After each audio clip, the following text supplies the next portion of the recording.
Muy buenas tardes, mi nombre es Ángela María Sierra, soy neuropsicóloga dedicada desde hace algunos años ya a la evaluación de adultos mayores, principalmente con problemas de memoria. Por eso en la tarde de hoy yo les voy a hablar del deterioro cognitivo y ese término demencia que de un tiempo para acá no se utiliza más y que se reemplazó por el término trastorno neurocognitivo, pero que en el ámbito de la salud quiere decir exactamente lo mismo y por lo tanto considero importante hacer esta aclaración. Seguramente todos nos hemos encontrado en situaciones de la vida en las que un olvido nos ha causado un impasse en la vida diaria, como por ejemplo olvidar las llaves dentro del carro. Olvidar un documento que teníamos que llevar a un sitio y nos damos cuenta que lo hemos olvidado cuando ya llegamos a ese lugar. Olvidar si apagamos la cafetera o incluso olvidar el nombre de una persona. Encontrarnos con alguien que muy familiarmente nos saluda, que es claro que es una persona que nos conoce o que conocemos, pero no podemos acordarnos cómo se llama esa persona o quién es o de dónde la conocemos. Sin embargo, todos estos olvidos generalmente van a estar relacionados con causas muchísimo menos graves que un daño cerebral. La calidad del sueño, por ejemplo, va a ser determinante y muy importante en la forma en la que funciona nuestra memoria. La alimentación y la calidad de la alimentación y el estado del ánimo. Bueno, todos sabemos que cuando hay emociones o cambios en nuestro estado del ánimo, pues la memoria no funciona igual que en otros días, y si es un mal día emocionalmente, es posible que salgamos a la calle y no estemos seguros si echamos o no las llaves en la cartera, o no estemos seguros si apagamos o no la cafetera. Pero ¿qué pasa entonces con ese olvido? ¿Sí? ¿En qué momento debemos prestarle una atención distinta a la aparición de esos lapsus o de esas fallas de la memoria o de esos olvidos? Vamos a partir de la base de que todas las personas olvidamos y que el olvido normal es conocido como olvido benigno y que esos olvidos que aparecen cotidianamente y tenemos todos, como por ejemplo si un día uno se levanta tarde y entra rápidamente a bañarse y mientras se está bañando está pensando en la reunión a la que tiene que ir, que ya va llegando tarde, en las otras cosas que tiene que hacer pero no va a alcanzar a hacer ya porque se levantó tarde, en el tráfico, en una cosa, en la otra, y de repente piensa, ¿será que ya me eché champú? Ese tipo de olvidos los vamos a considerar benignos en la medida en la que uno diga, a mí eso me ha pasado una vez en la vida, me han pasado un par de veces o me pasa por allá muy de vez en cuando. ¿Listo? Esa frecuencia en la que aparecen esos olvidos va a marcar la diferencia, y es importante que sepamos que si bien todos olvidamos, si son cosas que pasan muy rara vez o muy de vez en cuando, van a ser un olvido benigno. Esto también está relacionado con el impacto que eso tiene en la vida, en la funcionalidad, en la independencia, y que esos olvidos no comiencen a afectar nuestra independencia. Es entonces cuando vamos a prestarle atención a los olvidos patológicos. Un olvido patológico es ese olvido que aparece con mucha más frecuencia. Es un olvido que aparece varias veces a la semana, es un olvido que aparece varias veces el mismo día, es un olvido que aparece varias veces en una misma conversación. Ese tipo de olvidos, por más pequeños que sean, si aparecen mucho más frecuentemente de lo que era habitual, se van a considerar olvidos patológicos y merecen ser estudiados. ¿De acuerdo? Entonces, ¿qué debemos hacer cuando un adulto mayor presenta este tipo de olvidos más frecuentemente, más de lo habitual? ¿Cuándo es el buen momento para llevar a ese adulto mayor al médico? Tan pronto como sea posible, es mi mejor respuesta y recomendación. Si bien el proceso normal del envejecimiento trae consigo algunos cambios en la memoria y posibles dificultades para recordar alguna información, hay una delgada línea que va a dividir ese olvido benigno de ese olvido patológico o ese olvido propio del envejecimiento en ese olvido que está correspondiendo a una enfermedad, y el tiempo que nos demoramos en llevar al adulto mayor a una evaluación para caracterizar ese olvido va a marcar la diferencia entre lo que podemos hacer o no como tratamiento o como intervención para detener la progresión de esos olvidos. Entonces, si muy rápidamente ustedes notan que hay un olvido que aparece con más frecuencia y llevan a ese adulto mayor a una evaluación, a un diagnóstico, a un médico especialista, son mucho más amplias las posibilidades que tenemos de hacer un tratamiento o una intervención. Es muy importante no atribuir el olvido a la edad o a la vejez. Justificar que ese abuelo o esa abuela, que ese padre o esa madre olvidan las cosas porque ya está viejo, eso no es correcto, ¿de acuerdo? Hay que cambiar esa mentalidad. Y ahora vamos entonces a hablar de esos términos que son la demencia, el Alzheimer. Es lo mismo decir que una persona tiene demencia y decir que esa persona tiene Alzheimer. Si un viejo tiene demencia senil, eso es menos grave que decir que esa persona tiene Alzheimer. Primero que todo, el término demencia senil no se utiliza desde hace décadas, ¿de acuerdo? Sencillamente porque decir que un adulto mayor tiene una demencia ocasionada por que está viejo o por la senectud, pues es totalmente incorrecto.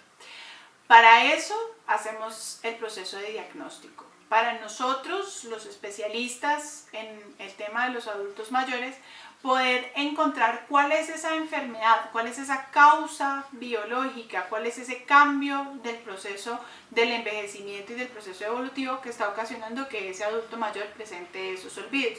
Y lo que hacemos es ponerle un apellido a ese trastorno neurocognitivo y es la causa de la demencia entonces. Si bien lo que encontramos es que con mayor frecuencia la causa de los olvidos es la enfermedad de Alzheimer, no podemos pensar que todos los olvidos son una enfermedad de Alzheimer. No todos los pacientes que están olvidando las cosas tienen enfermedad de Alzheimer. Y ahí viene el momento del diagnóstico. Ese diagnóstico se debe hacer a través de una consulta multidisciplinaria o interdisciplinaria.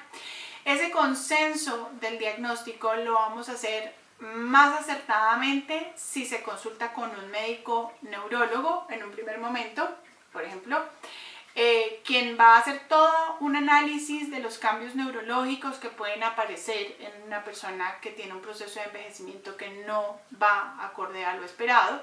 Ese médico neurólogo seguramente se va a valer de algunas ayudas como por ejemplo un TAC o una resonancia. Ahí tenemos casi la mitad del proceso. Vamos a consultar también a un médico geriatra, que es el médico especialista en el envejecimiento y quien es la persona más adecuada para decirnos si el proceso de envejecimiento está yendo de una manera normal o esperada, y el concepto de un médico psiquiatra, quien fuera el médico especialista que con más exactitud nos va a decir si el comportamiento de ese adulto mayor es normal o no de acuerdo con su grupo de edad. Hasta aquí las especialidades médicas y por último, pues como un dato mucho más importante, obviamente, o pues tan importante como los otros, la evaluación neuropsicológica. Eso nos vamos a encargar nosotras. Nosotras lo que hacemos es una aplicación de unos test o de unas pruebas que lo que van a hacer es caracterizar ese olvido, que nos van a permitir ver cuáles de esos olvidos que esa persona o ese adulto mayor está presentando están indicando que hay un proceso de envejecimiento que no está yendo dentro de lo normal o dentro de lo esperado. Entonces, en conjunto con todas las especialidades que yo les he nombrado, la evaluación neuropsicológica juega un papel muy importante y entre todos debemos ser capaces de darle un diagnóstico al familiar y poder proponer un tratamiento. Eso es de lo que yo quería hablarles en la tarde de hoy. Muchas gracias. Hola, soy Susana Lozano, neuropsicóloga y con estudios en epidemiología. El día de hoy les voy a hablar de unos conceptos que debemos manejar acerca de cifras y algunos datos. Y también para ello vamos a trabajar un concepto que se llama epidemiología. ¿Listo? La epidemiología es una ciencia que trabaja con números, con conceptos, con estadísticas. ¿Para qué utilizamos estos términos? Los utilizamos para conocer cómo está la salud y cómo está la enfermedad. ¿Cómo está la salud? ¿Por qué? Porque debemos saber qué tan sanos estamos y cómo podemos prevenir una enfermedad. Porque no podemos solamente cuidarnos cuando estamos enfermos, sino también antes de enfermarnos para prevenir una enfermedad. Es mejor prevenir enfermedades como osteoporosis, haciendo ejercicio, consumiendo buenos alimentos, que esperar a que nos fracturemos un hueso y de allí conozcamos que tenemos osteoporosis. ¿Sí? También la epidemiología maneja datos e información a partir de encuestas, a partir de datos nacionales, a partir de todos los reportes que hacen, por ejemplo, censos, para saber cómo estamos en nuestra población y saber qué se puede hacer desde el gobierno y desde manera individual para manejar, como les decía, la salud y enfermedad.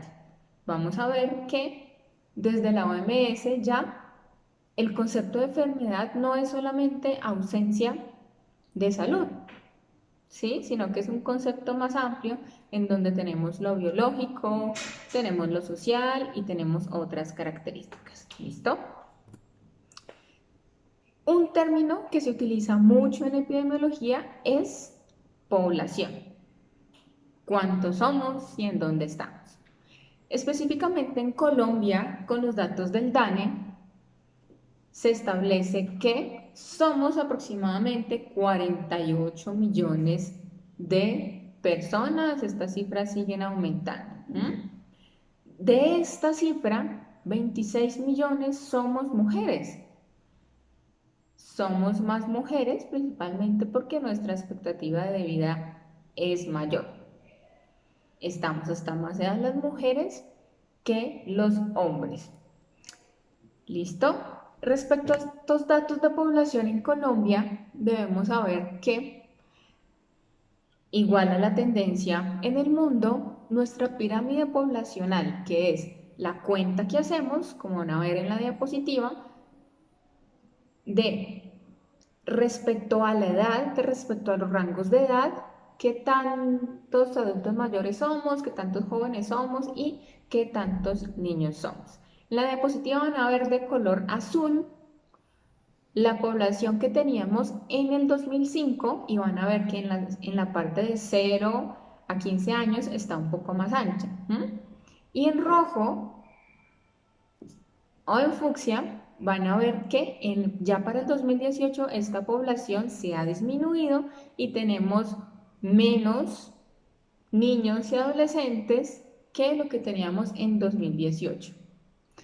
Y vamos a ver que desde los últimos datos somos un poco más de adultos jóvenes. La población de adultos mayores sigue igual, pero eso significa que en los próximos años vamos a ver muchos más adultos mayores porque vamos a envejecer. Estos datos se ha visto que se presentan de esta forma porque se ha disminuido la natalidad. ¿Qué es eso? Que ya no se tienen tantos niños como antes y se ha disminuido también la mortalidad porque ya no se mueren tantas personas como antes asociados a buenos cuidados de la salud. ¿Listo? Aquí vamos a ver la población en el recuadro rosa, la población de personas mayores de 65 años y vamos a ver que han aumentado a 4 millones. Aproximadamente hay 4 millones de adultos mayores, personas mayores de 65 años en Colombia. ¿Listo? ¿Qué características debemos conocer de esta población? La población de adulto mayor. Se estableció que la mayoría de las personas trabajan, aproximadamente el 73% de las personas adultas mayores trabajan. ¿Por qué trabajan? Se ha establecido por muchos motivos. Para su sustento personal, para apoyar a su familia, para tener recursos propios y también para sentirse útiles. Es importante que los adultos mayores tienen todavía funcionalidad, es decir, que vamos a estar trabajando con ellos, no dejarlos inutilizados, sino que tienen una función muy importante. También se establece que tienen poca socialización, muchas veces porque creemos que no son capaces de caminar, de salir. Se ha establecido que un gran porcentaje de la población adulta mayor no tiene actividades de socialización, ya sea en su comunidad o sea en su familia, por todas las actividades que tenemos de la vida diaria. También se conoce que más del 80% de los cuidadores de los adultos mayores son mujeres, principalmente miembros de la familia, esposas, hijas, sobrinas, cualquier tipo de relación. Son las mujeres las que están cuidando a los adultos mayores. También hay que establecer que gran porcentaje de la población también tiene enfermedades crónicas. ¿Qué son esas enfermedades crónicas? Son enfermedades como hipertensión, EPOC, que son problemas pulmonares, diabetes, hipotiroidismo, y son las que vamos a trabajar con ellas. Y es lo que debemos tener siempre en cuenta cuando tenemos los adultos mayores. ¿Listo? Con todo esto, ya cerrando un poco, vamos a tener que estos datos de epidemiología nos permiten conocer cómo está el adulto mayor en este momento. Entonces, vamos a tener que tenemos más adultos mayores, que la población de adultos mayores está aumentando y la probabilidad de que tengamos que cuidar a un adulto mayor en los próximos años y que nosotros seamos cuidados por un adulto mayor es muy grande. Entonces debemos trabajar y tener conocimiento al respecto. También es importante que debemos cuidarnos entre todos. Vemos que la mayor parte del cuidado está a cargo de las mujeres. Sin embargo, es importante que toda la familia apoye. Y más adelante en el siguiente video vamos a ver por qué es importante el apoyo de toda la familia.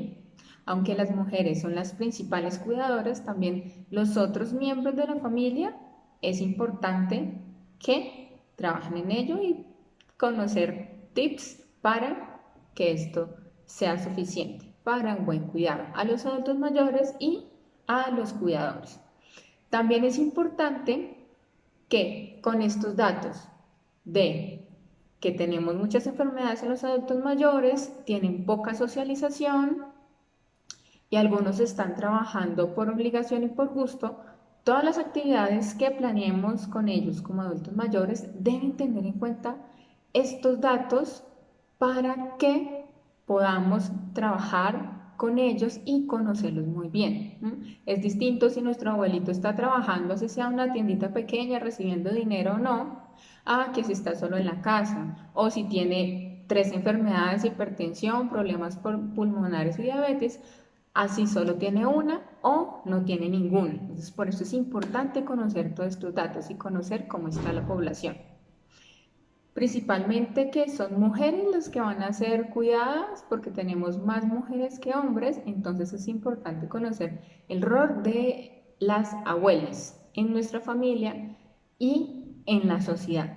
Bueno, entonces con esto terminamos la parte de envejecimiento, demencias y epidemiología, teniendo en cuenta que tanto en el envejecimiento como en la demencia van a ser muy importantes estos datos.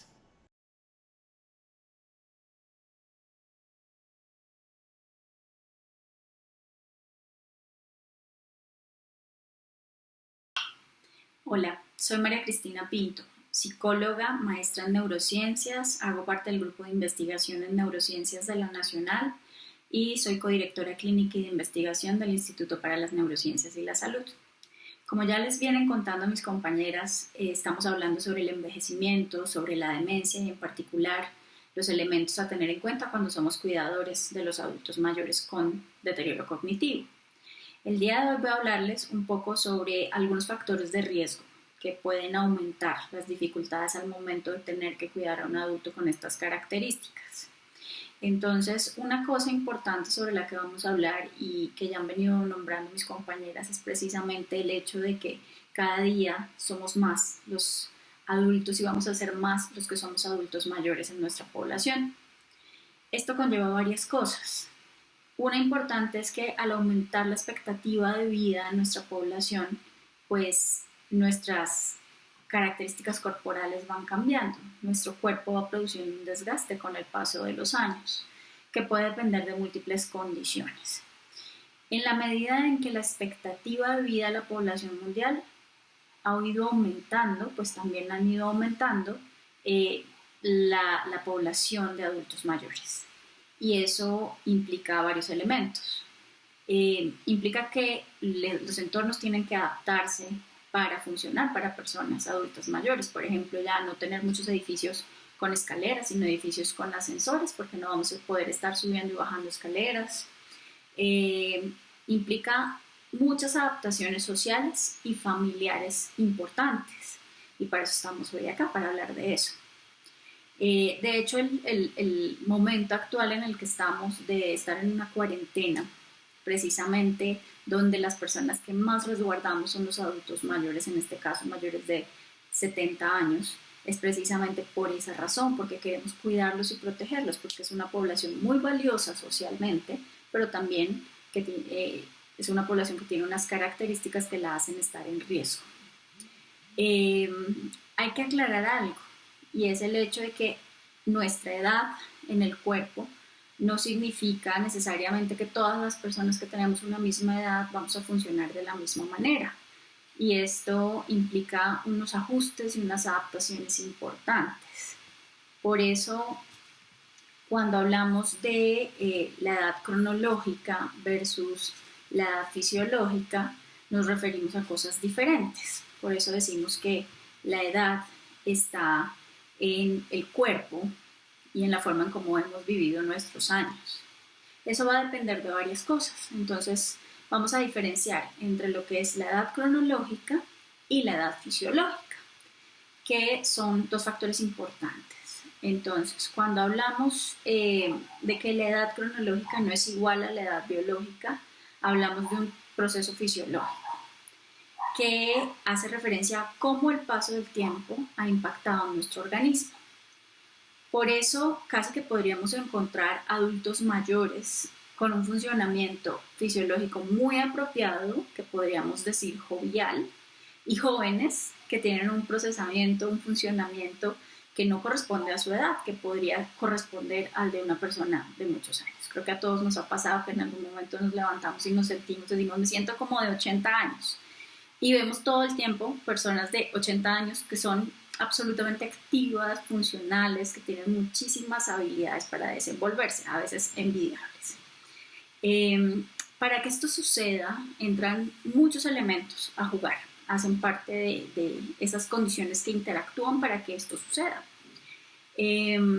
Tanto nuestra carga genética, los factores genéticos que nos van a predisponer, que nos van a facilitar ciertos procesos. Realmente lo genético es un potencial, es algo que nos ayuda, que nos de algún modo organiza nuestro funcionamiento del cuerpo, pero no es un determinante al 100%, a menos que ya tengamos una condición genética, una enfermedad, que eso sería otro elemento.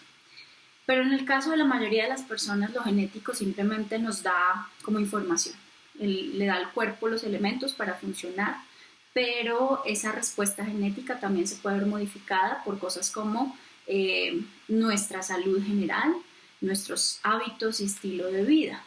Si hemos tenido un estilo de vida saludable que nos ha ayudado a prevenir, a hacer que esa suma de factores entre lo genético, lo ambiental, sea favorecedora, pues es probable que no desarrollemos condiciones que pongan en riesgo nuestra salud y en esa medida tengamos elementos de una buena edad fisiológica, tengamos la opción de, a pesar de la edad cronológica, tener unas muy buenas condiciones. Mientras que si no tenemos un buen estilo de vida, una buena calidad en nuestras experiencias, en nuestros elementos a los que sometemos constantemente al cuerpo, como los alimentos, la actividad física, pues el impacto que van a tener los años y el desgaste que esto produce pues va a ser mucho mayor. Lamentablemente cuando estamos jóvenes no prestamos mucho atención a este tipo de cosas, no nos damos cuenta de lo que estamos haciendo y esto va a repercutir muy seguramente con el paso de los años y a veces más temprano que tarde. Entonces, digamos que generacionalmente lo vemos más temprano. Antes la gente desarrollaba ciertas condiciones solamente con el paso de los años, pero ahora vemos incluso en niños condiciones que se vuelven crónicas precisamente por esos estilos de vida que no son los mejores. Todo lo anterior hace que condiciones crónicas que no necesariamente son heredadas vayan en aumento. Una de las más comunes y de las que se habla muchísimo es la hipertensión.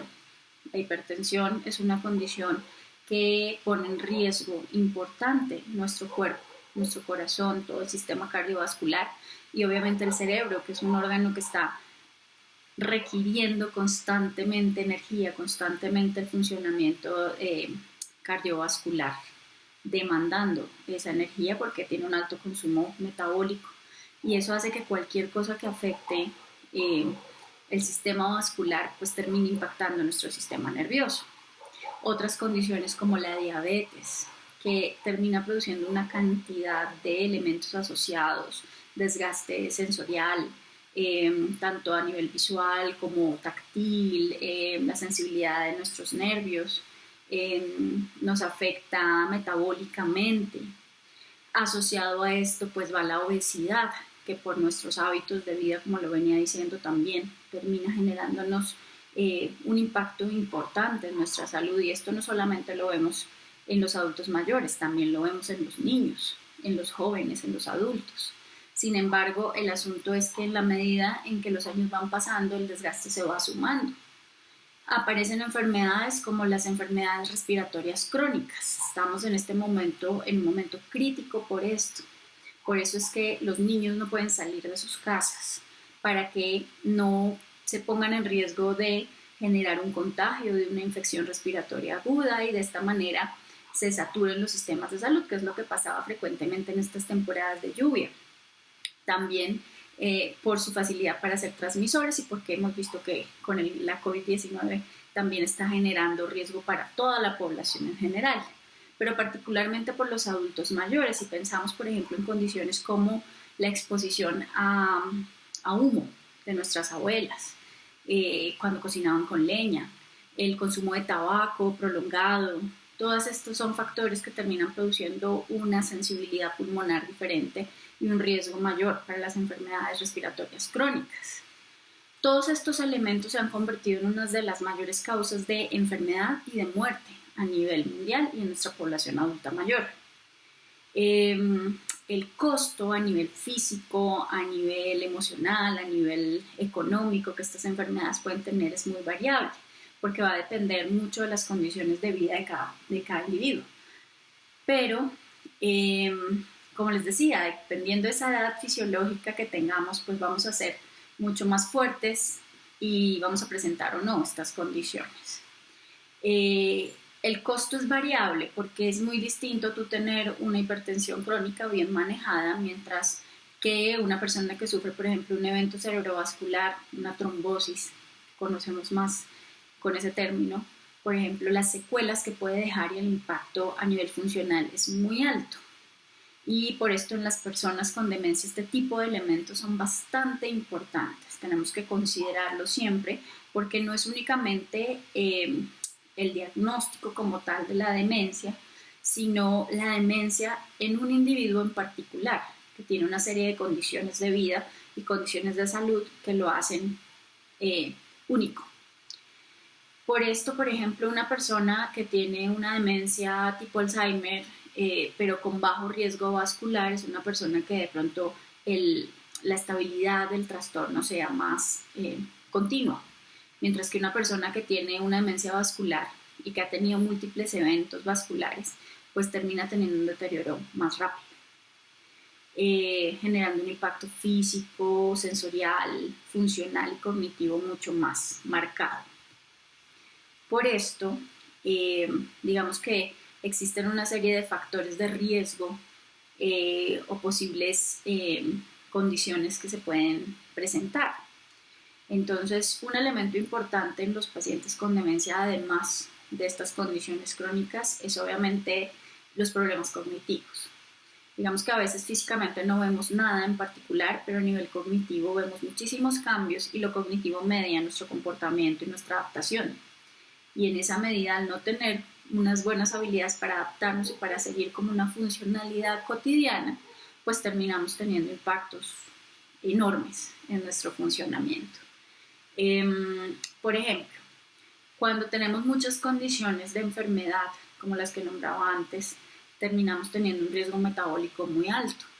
Y esto puede llevar a cosas como de las que ya hablaron mis compañeras sobre alucinaciones por un trastorno metabólico. Por ejemplo, la señora olvida tomar agua en el día y esto empieza a generar un desequilibrio en una serie de sustancias que tenemos en nuestro cuerpo, por ejemplo el calcio, el sodio, y terminamos generando un desbalance, incluso con los alimentos ricos en carbohidratos, cuando les da por comer muchos dulces, por ejemplo. Entonces podemos generar un cambio repentino, agudo en el comportamiento, en su funcionamiento, que los puede poner en riesgo. Terminan afectándose, por ejemplo, sus ritmos circadianos, porque no están desorientados, no tienen una buena coordinación de los horarios, de los hábitos, de las rutinas. Por esto es tan importante mantenerlos. No hacen actividad física, o también por estas condiciones crónicas, pues el riesgo de desarrollar una actividad física no supervisada es alto, porque pueden presentar caídas, fracturas. La fractura de cadera es una de las condiciones más críticas en el adulto mayor y esto puede terminar generándonos un desgaste mucho más rápido al tener que limitar la movilidad. Otros elementos importantes es, por ejemplo, el manejo de los medicamentos. Ahí el papel del cuidador es básico, porque si dejamos a la persona sola, obviamente cuando el nivel de deterioro es bajo, es leve, esto la persona con supervisión lo puede hacer. Pero cuando el deterioro va aumentando, la persona olvida si ya consumió el medicamento, si ya lo consumió, entonces corre el riesgo, por ejemplo, de tener una intoxicación por el medicamento, una sobredosis al no recordar y volvérselo a tomar. Ahí la organización del espacio y del manejo de las actividades es muy importante. Y en lo posible la supervisión en el manejo del medicamento. O a veces simplemente no toman el medicamento, no hay una adherencia porque no hay un seguimiento en si lo hacen o no. Y esto lleva, por ejemplo, a que condiciones crónicas como la hipertensión empiece a tener un desequilibrio y a presentar un riesgo vascular bastante alto, y así con otras condiciones crónicas. La limitada movilidad de nuestros pacientes, a veces los limitamos mucho en las cosas que pueden o no pueden hacer, y esto termina teniendo un impacto importante a nivel físico. Si bien ya con el envejecimiento empezamos a tener una serie de pérdida en nuestra capacidad muscular, tenemos una especie de atrofia muscular, desgaste óseo, pues obviamente el hecho de estar cada vez más quietos, de no tener actividades, nos limita y termina generando un impacto mayor del que podría tener originalmente.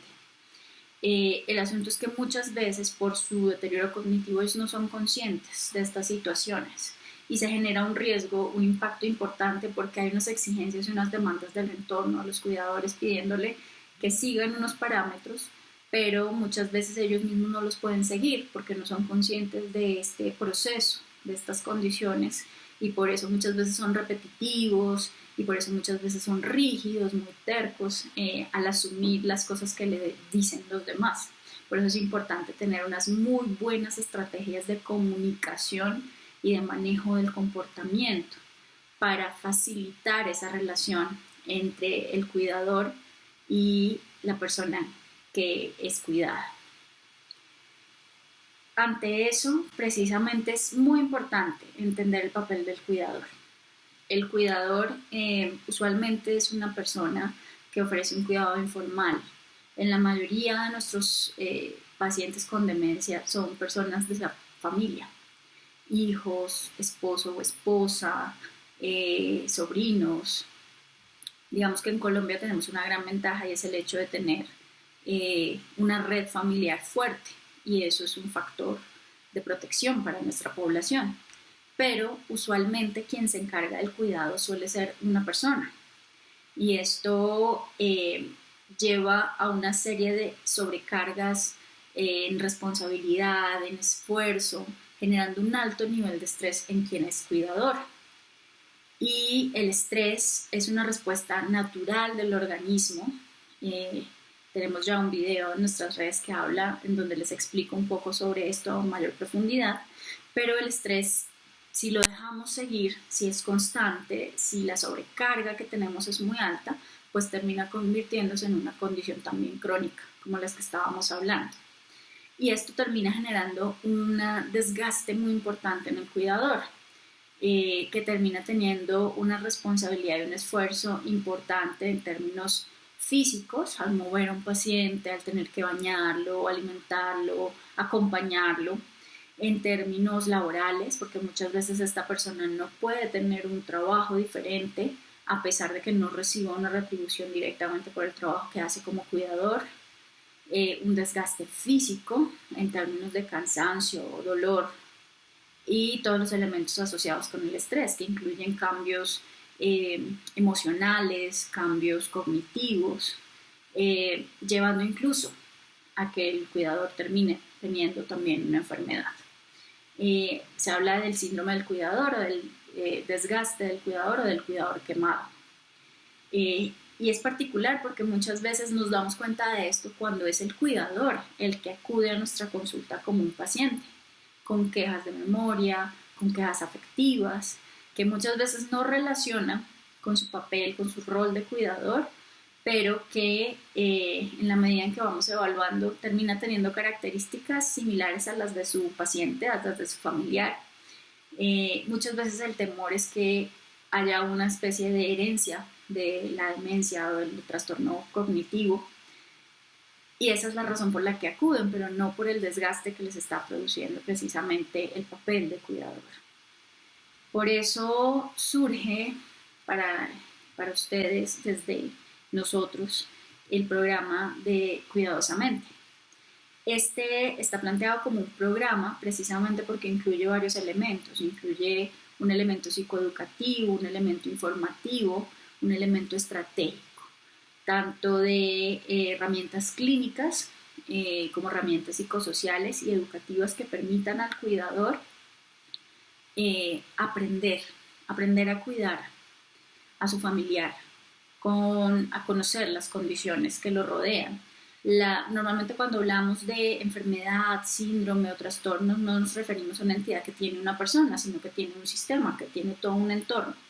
Hay una persona enferma, pero todas las relaciones alrededor de esta persona enferma son relevantes y terminan mediándose por esta condición de salud, ya sea un deterioro cognitivo mayor o no, o sea, otra condición de salud. Pero el elemento es que cuando somos cuidadores es importante tener control, es importante tener información que nos ayude a predecir y de esa manera a regular y a generar bienestar en nuestras vidas. Pero otro elemento importante es aprender a cuidar de nosotros. De por sí, las personas que son cuidadoras son muy generosas, tienen unas habilidades muy especiales, pero muchas veces estamos dando muchísimo, pero no recogemos un poco de eso y se genera un desbalance en los roles que ejercemos socialmente, en términos de nuestra salud y nuestra propia calidad de vida. Por eso para nosotros también es importante que las personas como cuidadoras aprendan a cuidar de sí mismas. Y eso es lo que buscamos contarles a través del proceso y del programa de Cuidadosamente. Este programa, digamos que va a tener estos elementos gratuitos para que ustedes los puedan compartir, los puedan ver cuantas veces quieran y cuantas veces sean necesarios, pero también vamos a tener unos elementos de mayor profundidad, para lo cual les vamos a dejar un link en nuestras redes sociales del Instituto para las Neurociencias y la Salud, para que por favor se inscriban quienes están interesados en obtener mayor información, para poderles contar todos los contenidos y las actividades que tenemos preparadas para ustedes. Fue un placer estar con ustedes hoy. Vamos a estar pendientes de las preguntas que se han ido generando a lo largo de esta sesión para tratar de contestarlas. Y quedamos atentos. Esperamos que ustedes también estén muy pendientes de nuestras redes, porque la idea es iniciar en este momento con los adultos mayores, pero ir trabajando también con los cuidadores en otros momentos de la vida, por ejemplo, con los cuidadores de los niños en general y los niños que tienen trastornos del comportamiento, para trabajar con quienes son cuidadores de adultos con ciertas condiciones particulares, pero en general para acompañar a los cuidadores, porque digamos que en el consultorio trabajamos con los pacientes.